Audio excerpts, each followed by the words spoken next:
সিরিয়ার পূর্বাঞ্চলে অবস্থিত দেইর ইজুর প্রদেশে রাতভর বিমান হামলা চালিয়েছে মার্কিন বাহিনী।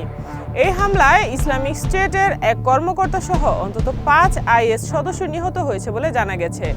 অবজারভেটরি ফর হিউম্যান রাইটস শনিবার এ তথ্য জানিয়েছে।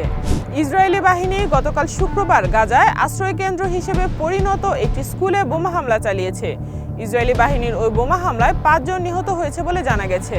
গাজার বেসামরিক প্রতিরক্ষা সংস্থা এ তথ্য জানিয়েছে।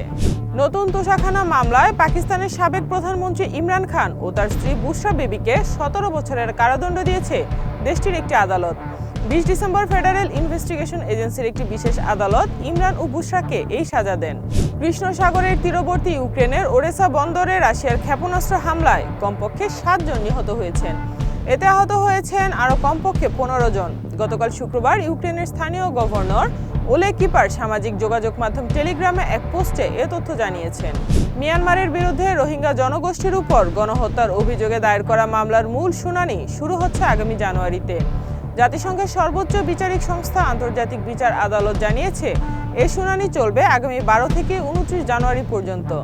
তুরস্কের স্বরাষ্ট্র মন্ত্রণালয় জানিয়েছে দেশের উত্তর পশ্চিমাঞ্চলীয় কোকুয়েলি প্রদেশের ইজমির জেলার কিউবুকলুবালা এলাকায় রাশিয়ার তৈরি একটি ড্রোন পাওয়া গেছে। মন্ত্রণালয় বলেছে ওরলান 10 মডেলের ড্রোন সাধারণত গোয়েন্দা ও নজরদারির উদ্দেশ্যে ব্যবহার হয়।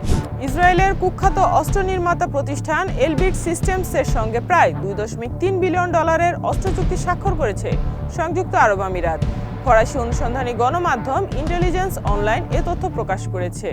পাকিস্তানের খাইবার পাখতুনখোয়া প্রদেশের উত্তর ওয়াজিরিস্তান জেলার বয়া এলাকায় একটি সামরিক ক্যাম্পে বড় ধরনের সন্ত্রাসী হামলা প্রতিহত করতে গিয়ে দেশটির 4 সেনা সদস্য নিহত হয়েছেন।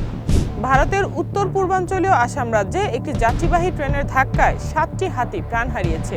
এতে ট্রেনটির ইঞ্জিন সহ 5টি বগি লাইনচ্যুত হয়। শনিবার এই ঘটনা ঘটে।